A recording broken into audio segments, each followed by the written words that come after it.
Kung akala natin na ang sakop ng Philippine territory ay mula Pari hanggang Pulo, kulang yon. Ito ang isang kababayan natin na pinuntahan ng kaduluduluhan ng ating inang bayan.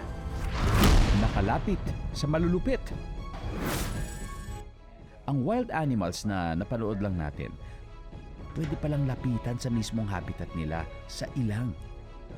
Kaya nagsawa sa kasi-selfie ang Pinoy geophysicist na si Harley Marcua nung magpunta sa Africa. Ang aking trabaho ay maghanap ng iba't ibang uri ng likas yaman, gaya ng mineral, crudo.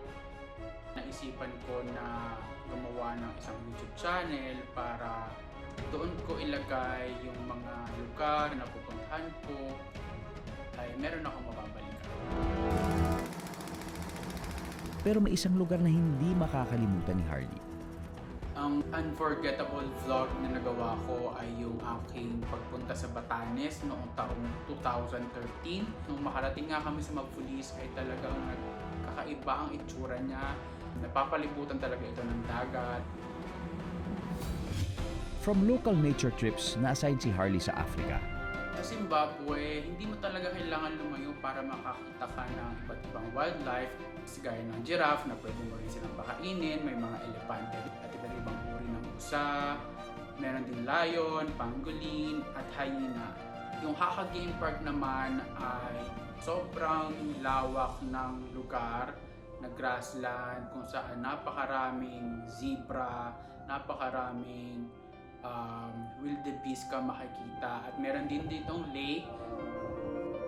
At may dalawa pang bansa sa Africa na napasyalan din ni Harley. Samahan natin siya maya-maya lang. Ituloy na natin ang safari tours ng Pinoy geophysicist na dumayo sa mga paborito ng mga maka-wildlife na turista sa Africa.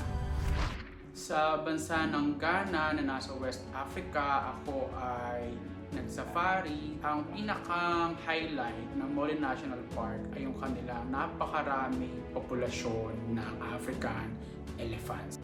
Isa nga ito sa mga pinakang well-preserved na game parks sa buong Africa. It was an amazing experience seeing these animals up close. So different to see them in the wild, being happy, being free to do whatever they want. At para naman sa masuso ng mas traditional na animal sightseeing, legit ang zoo sa bansang Congo. Lubumbashi Zoo na tinuturing nilang pinakamagandang zoo sa buong Congo. Dito ka makakita ng iba't ibang uri ng wild animals pa rin at karamihan sa kanila ay endemic sa Congo. Pero sa dami ng napuntahan, sa Zimbabwe pa rin bumabalik-balik si Harley. Ang pinakang sikat na tourist spot sa buong Zimbabwe ay ang Victoria Falls. Ito ang pinakamalaking waterfalls sa mundo. Sobrang maganda ang nature talaga. Ito ang dapat natin pinapangalagaan at na ituturo natin sa mga susunod na henerasyon.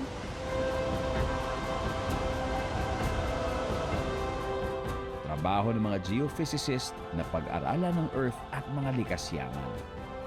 Iba man ang trabaho natin, meron tayong pananagutan na pangalagaan ang mga ito.